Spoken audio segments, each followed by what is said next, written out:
নমস্কার সবাইকে।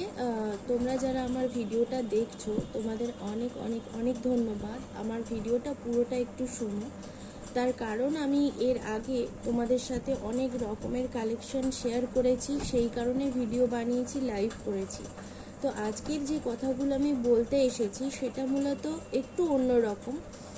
সেটা হচ্ছে যে আমাদের বর্তমানে ফেসবুক থেকে যে লাইভের যে প্রসিডিওরটা ছিল বা এতদিন যেভাবে আমরা লাইভ করেছি, প্রত্যেকটা সেলার বলো বা আমি বলো, যেভাবে লাইভগুলো করেছি সেই লাইভগুলো কিন্তু মানে এর আগে যতগুলো বছর লাইভ করেছি, যতগুলো মানে এভরিডেও যারা লাইভ করেছে তাদের প্রত্যেক দিনের যে লাইভগুলো সেগুলো কিন্তু 30 দিনের মাথায় ডিলিট করা হবে। ঠিক আছে, মানে করা অলরেডি শুরু হয়ে গেছে এবং এর জন্য কিন্তু প্রত্যেক দিনই বলতে পারো আমাদের কাছে কিন্তু নোটিফিকেশানগুলো আসছে বা আসে, সেটা পেজ থেকে হোক, প্রোফাইল থেকে হোক, বা যারা ধরো নিজেদের গ্রুপে লাইভ করছো তাদেরও কিন্তু সেম। তো আমি অন্যদের কথা বলবো না, তার কারণ আমি এখন যে কথাগুলো বলতে এসেছি আমি জাস্ট সেগুলোই তোমাদের সাথে শেয়ার করব। সেটা হচ্ছে লাইভগুলো যেহেতু ডিলিট করা হচ্ছে বা এর আগের প্রত্যেকটা লাইভ ডিলিট করা হয়েছে, ফলে আমার যে কালেকশানগুলো আমি তোমাদের সাথে শেয়ার করেছিলাম সেগুলো কিন্তু আর লাইভে নেই এবং আমার ফেসবুকে যে সংখ্যক লাইভ রয়েছে এখনও পর্যন্ত সেগুলো কিন্তু ডিলিট হয়ে যাবে খুব শিগগির।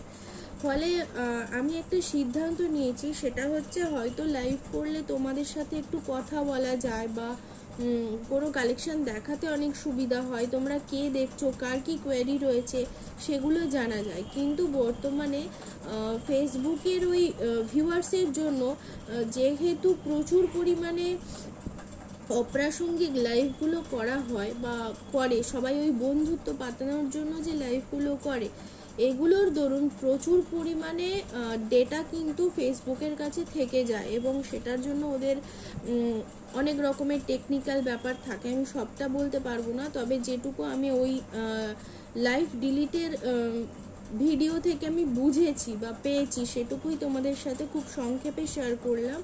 তো ওই কারণে কিন্তু লাইভগুলো ডিলিট করা হয়, সেটা বিজনেস সংক্রান্ত হতে পারে বা যে কোনো বিষয়ে যে লাইভগুলো হয় সেগুলো কিন্তু শেয়ার করা হবে।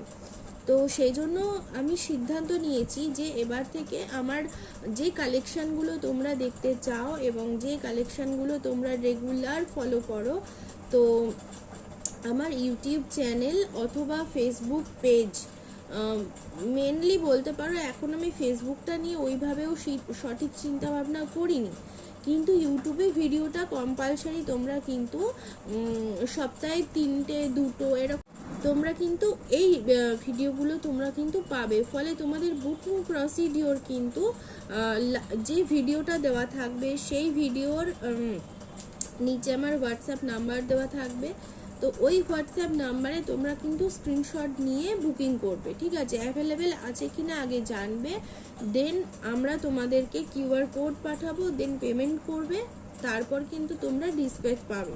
ঠিক আছে, তো সেটাই আমি তোমাদের সাথে শেয়ার করলাম। যেহেতু এইরকম একটা ভাইটাল ইস্যু হয়েছে সেই জন্য ভাবলাম যে কোনো রকম অডিও দিয়ে নয়, ডাইরেক্ট তোমাদের সাথে ভিডিও শেয়ার করি এবং তোমাদের কাছে পুরো বিষয়টা তুলে ধরি। তো সেই জন্যই এই ভিডিওটা রইল। তো তোমরা যারা আমার ভিডিওটা দেখছো তারা প্লিজ একটু আমাকে ফলো করো ইউটিউবে, তাহলে তোমরা কিন্তু প্রত্যেকটা কালেকশন দেখতে পাবে। আর অবশ্যই কিন্তু অফলাইন এক্সিবিশনগুলোতে আমি থাকবো, তো ডেটগুলো বলে দেব। আর আরও বিশেষ কিছু কথা আছে সেগুলো আমি ভিডিওতেই তোমাদের সাথে শেয়ার করে দেবো। চলো, টাটা।